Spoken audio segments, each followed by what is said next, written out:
The ground shook from the sound of running feet. Men from both villages rushed at each other, spears high, voices loud, hearts ready for war. No one knew who threw the first spear, but when it hit the ground, the fight started. Blood mixed with the earth, and for the first time in many years, the rivers of Kongo and Barata carried the same thing: tears and anger. There was a time when Kongo and Barata were just two peaceful villages, separated by twin rivers.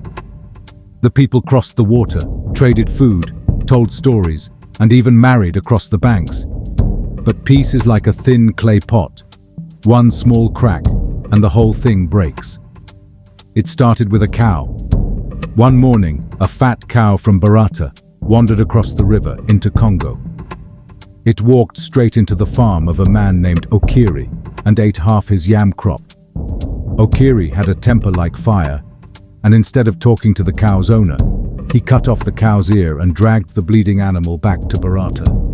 Barata people were furious. They said no man should ever harm another man's cow.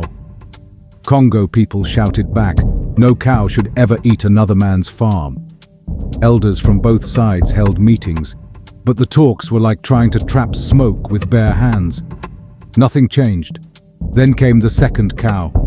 This time, a cow from Kongo crossed into Barata and drank from their sacred well. Barata elders called it a curse, saying Kongo people sent the cow to poison their spirits. And just like that, the seed of war was planted deep in the soil. For months, no one crossed the river. Children were warned to stay far from the water, but whispers of war moved faster than the wind.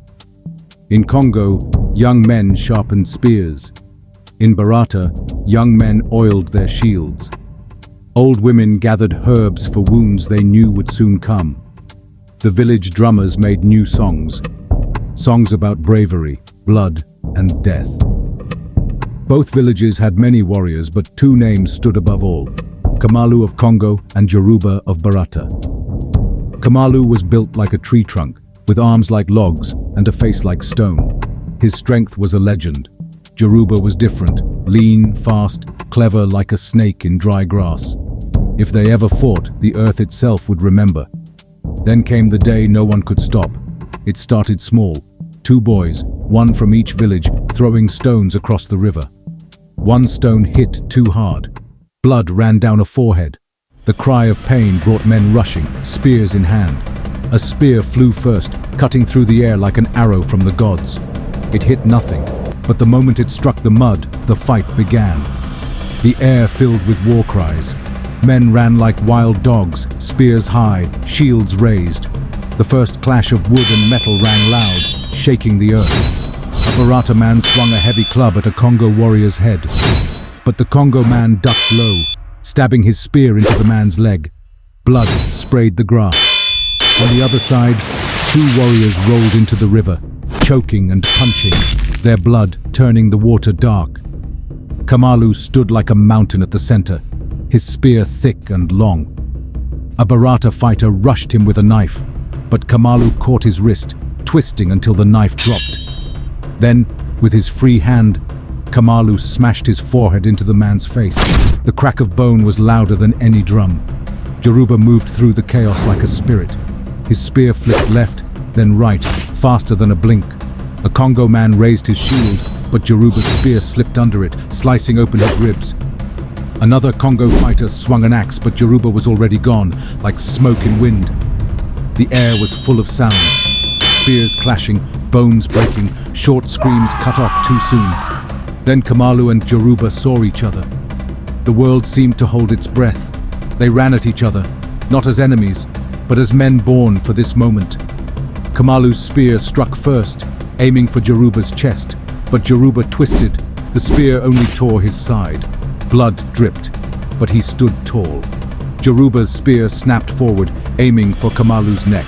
Kamalu caught the wooden shaft with his bare hand, his muscles shaking from the force. They locked eyes, strength against speed, power against skill. Kamalu pushed hard, shoving Joruba backward into the mud. Joruba rolled and stood again, spear spinning. It sliced across Kamalu's thigh. Kamalu grunted, more angry than hurt, and swung his spear wide. The tip caught Joruba's shoulder, spinning him sideways. They fought like storm and fire, wild, brutal, with nothing held back. Spears broke, fists flew, blood splashed the earth. Joruba leapt onto Kamalu's back, arms tight around his throat, but Kamalu slammed his back into a tree, crushing Joruba between wood and muscle. They both fell to their knees, panting like tired dogs, too weak to stand. The sun began to set, staining the sky the same color as the ground, red. Around them, men lay still, some moaning, some gone forever. Kamalu and Joruba, leaning against the same tree, said nothing. They didn't have to. In silence, they knew. No one had won. The next day, both villages stood together for the first time in years. They dug graves side by side. They washed the blood from the stones.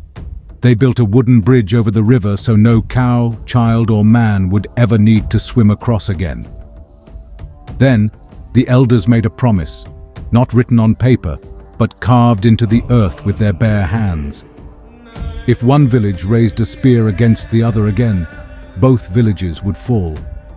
Not by war, but by the curse of the land itself. Years passed. The story of the war became something old men told by the fire at night. But Kamalu and Joruba never forgot. When they were both gray-haired and slow, they met once more by the river.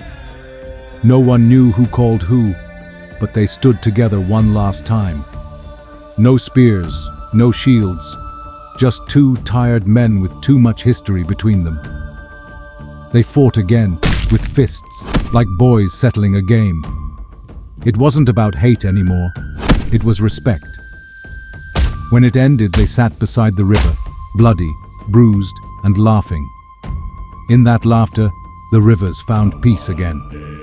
To this day, the people of Kongo and Barata still tell the story of the war between two rivers, not to glorify violence, but to teach one truth. Every stone thrown, every spear lifted, every word shouted in anger becomes part of the river forever. And rivers never forget.